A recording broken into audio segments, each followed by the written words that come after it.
Oriental Mindoro naman, sibak na sa pwesto ang project engineer ng bumigay na flood control project sa bayan ng Nauhan. Kinumpirma yan ng Department of Public Works and Highways Mimaropa Director Gerald Pacanan sa ilang local reports. Yan ay matapos batikusin ni Governor Bons Dolor ang proyekto. Sa inspeksyon niya sa bumigay na dike dahil sa mga pagwaha, nakita niya raw mismo ang ani ay karumal-dumal na kapalpakan sa tinayong proyekto. Wala raw kinabit na bakal sa mahabang bahagi ng dike at puro buhangin ang loob ng istruktura.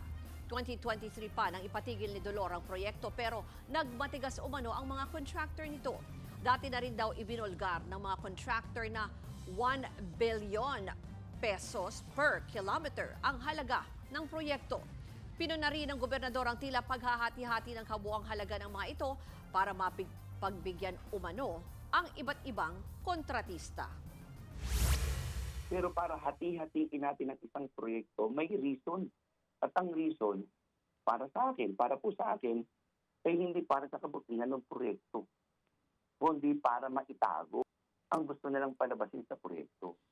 Palpak ang disenyo, hinausaw ang trabaho, sinabstandard nilang gawa. Mga kapatid, Ruth Cabalco, para sa mabilis na pasada ng mga balitang dapat niyong malaman, mag-follow at mag-subscribe sa social media pages ng News 5.